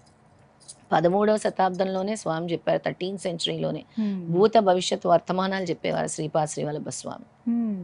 పాస్ట్, ప్రెసెంట్, ఫ్యూచర్ కూడా చెప్పేవారు. అందులో ఎన్నో విషయాలు కూడా మన ఫ్యూచర్ కి సంబంధించినవి కూడా ఉన్నాయి ఆ చరిత్రలో కూడా. మిరాకిల్స్ ఇవన్నీ అద్భుతాలే ఖచ్చితంగా. ఫైన్. మరొక ప్రశ్న. నమస్కారం, మీ పేరు? నాగేంద్ర నా పేరు. నేను ఒంగోలు నుంచి వచ్చిన. నమస్తే దత్త. నమస్తే. జై గురు. జై గురుదత్త. గాన్గాపూర్లో మేడి చెట్టు ఉంది కదమ్మా, ఏదన్నా సమస్య ఉంటే అక్కడ పోయి ప్రదక్షిణ చేయండి తీరిపోద్దని చెప్తారు. దాన్ని చెప్పండి మీరు దాని గురించి. అంటే మేడి చెట్టుని ఎలా పూజించాలి? ఈ మధ్యకాలంలో గాన్గాపూర్ క్షేత్రం అంటే తండోపతండాలుగా భక్తులు వెళ్తున్నారు. ఎందుకు వెళ్తున్నారు భక్తులు అని అంటే వాళ్ళ కోరికలు నెరవేరుతున్నాయి.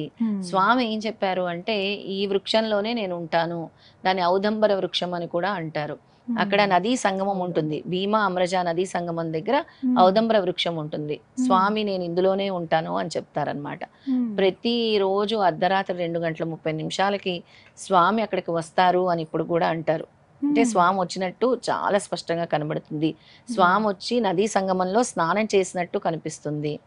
అలాగే ఆ టైంలోనే అర్ధరాత్రి 2:30 నుంచి 3:30 మధ్యలో స్వామి సంగమంలో స్నానం చేసి అలాగే ఔదంబర వృక్షం మీదకి వెళ్ళినట్టు కూడా కనిపిస్తూ ఉంటుంది. స్వామి ఏం చెప్పారు అని అంటే ఎవరైతే తమ సమస్యలు తీరాలో, ఎవరైతే తమ కోరికలు తీరాలో వాళ్ళు ఎంతో నియమనిష్టలతో భక్తి విశ్వాసాలతో నదీ సంగమంలో స్నానం ఆచరించి ఔదంబర వృక్షం చుట్టూ 27 ప్రదక్షిణలు చేసి ఔదంబర వృక్షం దగ్గర కూర్చొని గురుచరిత్ర పారాయణం చేస్తారో మీ సమస్యలు నేను తీరుస్తాను, ఆయన కోరికలు తీర్చే కల్పవృక్షాన్ని నేను అని చెప్పారు. మీ కర్మలు నేను తీసుకొని మీ కోరికలు నేను తీరుస్తాను అని చెప్పారు. అక్కడ అందుకే ప్రదక్షిణలు చేసుకుంటారు. అది మేడి చెట్టునే ఔదంబర వృక్షం అని కూడా అంటారు. ఇంకా అక్కడ దీపం వెలిగించుకోవాలి, చాలా మంచిది. అలాగే ఆ చెట్టు దగ్గర కూర్చొని పారాయణం చేస్తే కూడా ఇంకా చాలా మంచిది. మన గురుచరిత్రలో కూడా 3 భాగాలుగా స్వామి విభజించారు. ఒకటి భక్తి కాండము, ఒకటి కర్మకాండము, ఒకటి జ్ఞానకాండము. ఆ 3 కూడా ఉంటాయి అన్నమాట గురుచరిత్రలోనే. అలాగే మీకు ఏదైతే సమస్య ఉందో, ఇప్పుడు ఆ మేడి చెట్టు దగ్గర కూర్చొని ఆరోగ్య సమస్యలు ఉన్న వాళ్ళు 13వ అధ్యాయం గురుచరిత్ర పారాయణం చేయాలి. అలాగే ఆర్థిక సమస్యలు ఉండే వాళ్ళు 18వ అధ్యాయం చేయాలి. అలా ఇంకొన్ని అధ్యాయాలు కూడా ఉన్నాయి వారి సమస్యలు. అక్కడ కూర్చొని ఆ అధ్యాయం పారాయణం చేస్తారు. ఇక చాలా మంది ఆ పుస్తకం అంతా ఒక రోజులో కూడా పారాయణం చేస్తారు అక్కడ నదీ సంగమం దగ్గర ఔదంబర వృక్షం దగ్గర కూర్చొని. అది మేడి చెట్టు ఒక విశిష్టత. ఆ మేడి చెట్టుకి చక్కగా పసుపు కుంకాలు పెట్టి అక్కడ దీపం వెలిగించుకొని ప్రదక్షిణలు చేసి స్వామికి మీ కోరిక చెప్పుకోవాలి. ఇంకో విశేషం ఏమిటి అంటే గానగాపురంలో ప్రతి ఒక్కరు కూడా కోరికలు కోరుకొని ఒక కొబ్బరికాయ, పీచుండే కొబ్బరికాయ తెచ్చుకొని స్వామి పాదుకలు, నేను పాదుక రూపంలో అంటారు, మెయిన్ టెంపుల్ ఉంటుంది అక్కడ తీసుకువెళ్ళి సంకల్పం చెప్పుకొని ఆ కొబ్బరికాయని ఇంటికి తెచ్చుకోవాలి. ఇంటికి తెచ్చుకున్న తర్వాత వాళ్ళ కోరిక తీరిన తర్వాత దేవుడి గదిలో, పూజ గదిలో పెట్టుకోవాలి ఎర్ర బట్టలు చుట్టేసి. వాళ్ళ కోరిక తీరిన తర్వాత మళ్ళీ తీసుకెళ్ళి స్వామి ద్వారా ఇది జరిగింది కాబట్టి అక్కడ నదీ సంగమంలో వేసేస్తారు కొబ్బరికాయ, అలా వదిలేస్తారు. మరొక ప్రశ్న, మీరు మీ పేరు? జై గురుదత్తమ్మ. నా పేరు శ్వేత, కుకట్పల్లి నుంచి. అయితే నాకున్న సందేహం ఏంటంటే దత్తాత్రేయ స్వామిని పూజించాలంటే చాలా నియమాలు పాటించాలి, స్వామిని పూజించొద్దు అని కొందరు, పూజించాలని కొందరు అలా చెప్తుంటే కొంచెం సందేహం వస్తుంది. దానివల్ల చెప్పండి, ఎవరైనా పూజించవచ్చా, ఎలా పూజించాలి స్వామిని? చాలా చక్కటి ప్రశ్న అమ్మ. చాలా మంది కూడా దత్తాత్రేయ స్వామి అంటే చాలా నియమనిష్టలు అవసరము, స్వామిని పూజిస్తే బాబోయ్ చాలా నియమాలతోనే చేయాలి లేదంటే ఏమవుతుంది అని. అసలు దత్తాత్రేయ స్వామి అంటే ఆయన చూపించే కరుణా కటాక్షాలు, ఆయనంత దయార్థ హృదయుడు ఎవరు ఉండరని చెప్పాలి.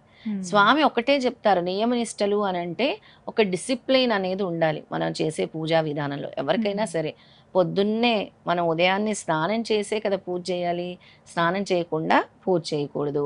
నెక్స్ట్ దత్తాత్రేయ స్వామిని పూజించినప్పుడు లేదంటే ఆ చరిత్రలు పారాయణం చేసేటప్పుడు నాన్ వెజిటేరియన్కి చాలా దూరంగా ఉండాలి. అసలు నాన్ వెజిటేరియన్ అనేది తాకకూడదు.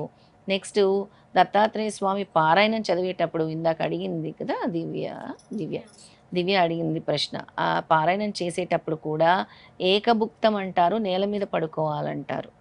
అంటే చాలా అంటే మీరు ఎంత భక్తి శ్రద్ధలతో చేస్తే స్వామి అంత తొందరగా మీకు రిజల్ట్ చూపిస్తారు. అంటే మీరు పారాయణాలు చేయకుండా అంటే రోజు మీ డైలీ లైఫ్లో దత్తాత్రేయ స్వామిని పూజించుకోవచ్చు. దానికి ఎటువంటి నియమనిష్టలు ఉండవమ్మా.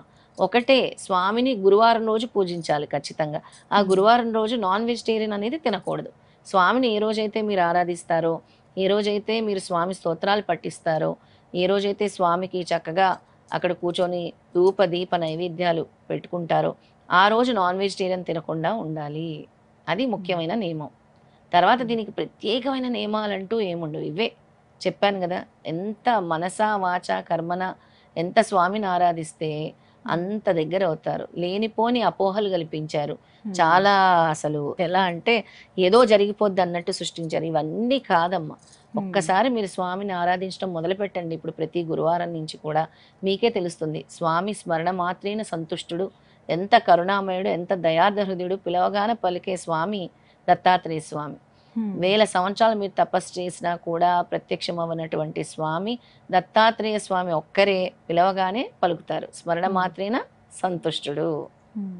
ఈ కలియుగంలో ఎస్పెషలీ మన మధ్య తిరిగేటటువంటి స్వామి ఎవరైనా ఉన్నారంటే దత్తాత్రేయ స్వామి. ఇప్పుడు కూడా దత్తాత్రేయ స్వామి దినచర్య ఉంటుంది.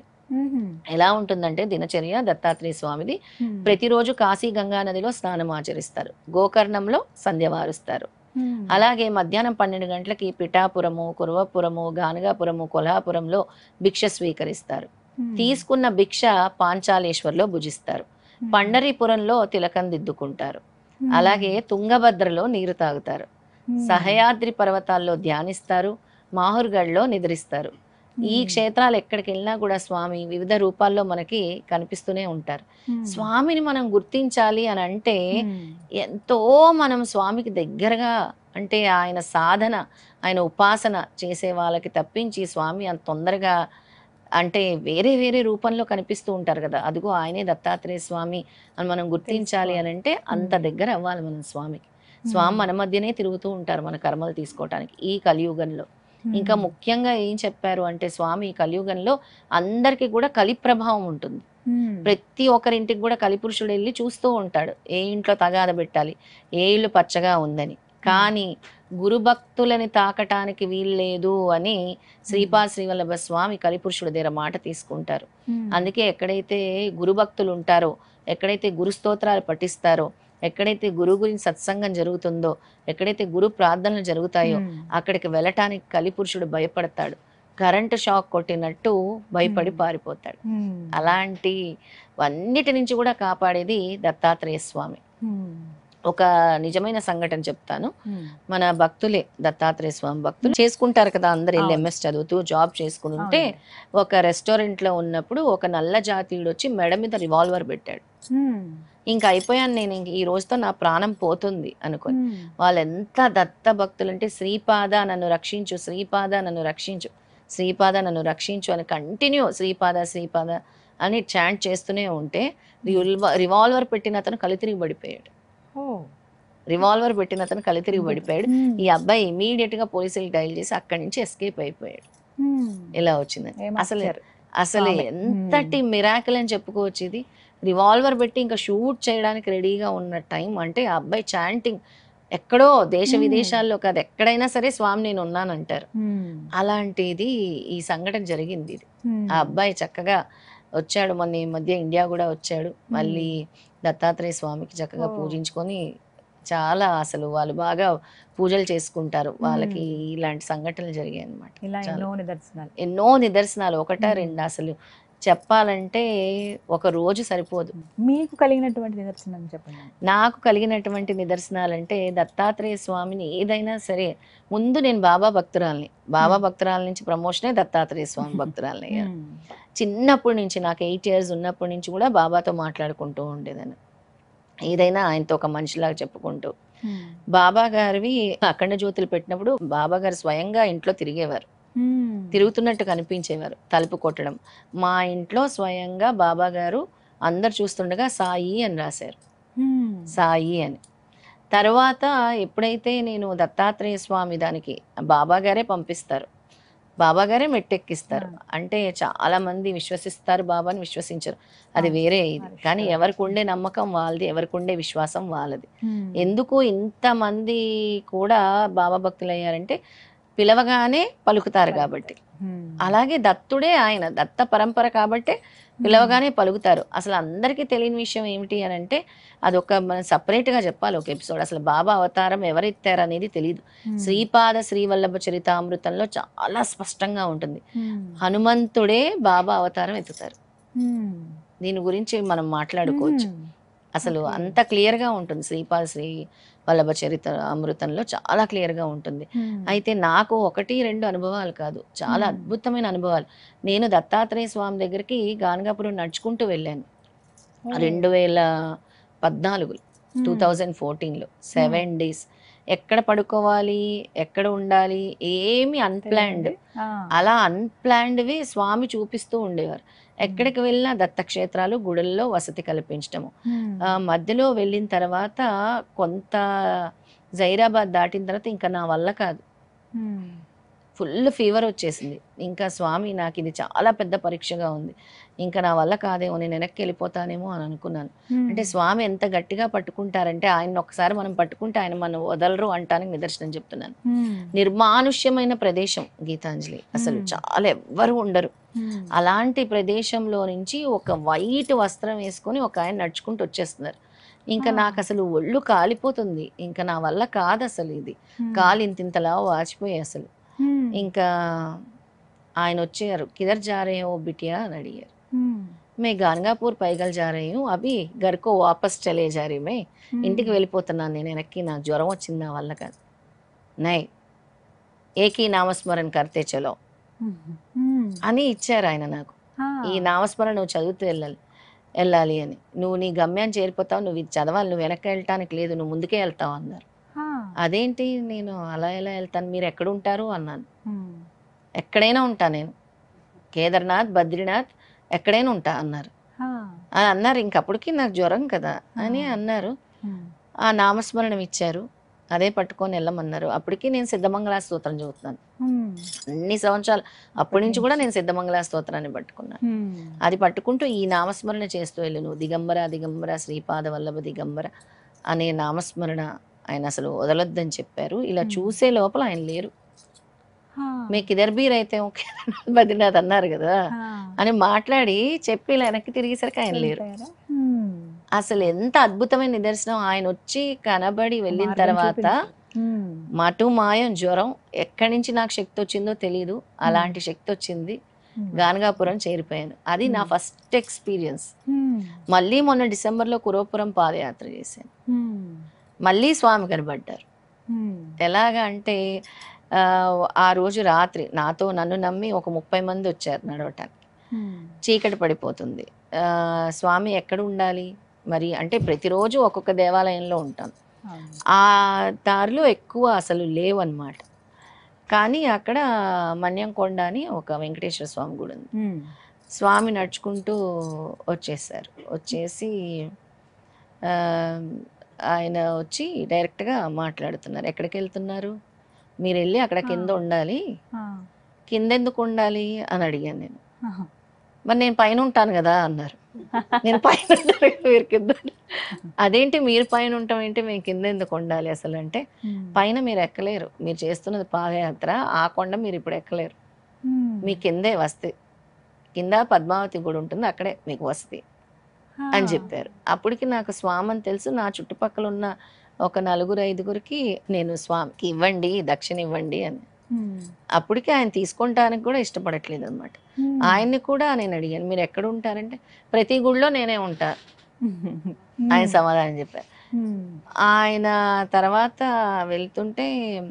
వెళ్తుంటే మా భక్తులు ఒకరు వీడియో తీయడానికి ప్రయత్నించారు. వెనక్కి తిరిగి చూడకుండా తీయకూడదు అని చెప్పి ఇలా పొమ్మన్నారు. వెంటనే ఆయన మాయమైపోయారు అక్కడి నుంచి. ఇలా అన్నారు, వీడియో ఫోటో లేదు, ఇలా ఇలా అని మాయమైపోయారు. 4-5 భక్తులు చూస్తున్నారు ఈ నిదర్శనం. దారి చెప్పారనమాట, ఈ సమయం అవుతుంది, మీరు చేరేసరికి మీరు అక్కడ ఉండాలి, అక్కడ ఒక గుడి ఉంటుంది, ఆ పైన ఏమో నేను ఉంటా, కిందేమో మీరు అని చెప్పారు. అసలు ఇలాంటి వినటానికి చాలా ఆశ్చర్యంగా ఉంటాయి, కానీ ఒక మార్గాన్ని చూపిస్తాడు కదా భగవంతుడు మానవ రూపంలో. ఎన్నిసార్లు నిదర్శనాలు చూపించారు, ఎన్నో ఇలా చెప్పుకుంటూ పోతే నా నిదర్శనాలు అసలు చెప్పలేం, అలాంటి నిదర్శనాలు అనమాట. ఇంకో చిన్న నిదర్శనం ఏంటంటే, షిరిడి వెళ్ళాం మేము. వెళ్ళినప్పుడు ఎప్పుడు ఒక్కసారి దర్శనం అయిపోతుంది, ఎప్పుడు నాకు 2వ సారి దర్శనం ఇస్తారు బాబా. ఎలా మళ్ళీ లైన్లో వెళ్ళాలా అని అంటారు, లేదు డైరెక్ట్ గానే నన్ను పిలుస్తారు. డైరెక్ట్ గా అది ఏదో ఒక రూపంలో నన్ను తీసుకెళ్ళిపోతూ ఉంటారు. అలా ఆయనకి నాకు ఉండే అనుబంధం అది. చాలా మందికి ఓ పిచ్చి వాళ్ళలా కనపడతాం కానీ అది ఆయనది. మామూలుగా షిరిడి వెళ్ళేటప్పుడు లైన్ లో వెళ్ళేది ఒకటి ఉంటుంది, ఓన్లీ స్వామివారి అంటే బాబా వారిది ముఖం చూసేటువంటిది ఇంకొక మార్గం ఉంటుంది. మార్గం ఉంటుంది. ఫస్ట్ టైం లైన్ లోనే వెళ్తాం, మళ్ళీ నన్ను బాబా పిలుస్తున్నట్టు అనిపిస్తుంది, నాకు బాబా పిలుస్తున్నట్టు అనిపిస్తుంది, ఎవరో ఒకరు వచ్చి నన్ను తీసుకెళ్తారు, ఎందుకో తెలియదు, అది అలా జరుగుతుంది. అయితే ఇది లాస్ట్ బిఫోర్ ఇయర్ జరిగిన సంఘటన. అప్పుడు నేను బాగా ఒక హెల్త్ ఇష్యూతో సఫర్ అవుతున్నాను, అయినా కానీ అలాగే వెళ్ళాను, ఒక ఉమెన్ కి సంబంధించిన. అలాగే వెళ్ళి నాతో పాటు ఇంకో అక్క వచ్చారు, అక్క బాబా మళ్ళీ పిలుస్తున్నారు మన్ని, మళ్ళీ వెళ్ళాలి. అదేంటి ఇప్పుడే వెళ్ళొచ్చాం మళ్ళీ ఎలా వెళ్తాం అన్న. నీకెందుకురా, పిలుస్తున్నారు, ఆయన నా కోసం జాంకాయలు పెట్టారంట చెప్తున్నారు నాకు అని. వెళ్ళేసరికి 2 జాంకాయలు ఉన్నాయి, వెళ్ళేసరికి 2 జామకాయలు ఉన్నాయి అక్కడ. జామకాయలు అంటే అది నా కోసమే పెట్టారక్క, ఇప్పుడు అది నాకే ఇస్తారు చూడు అన్నాను.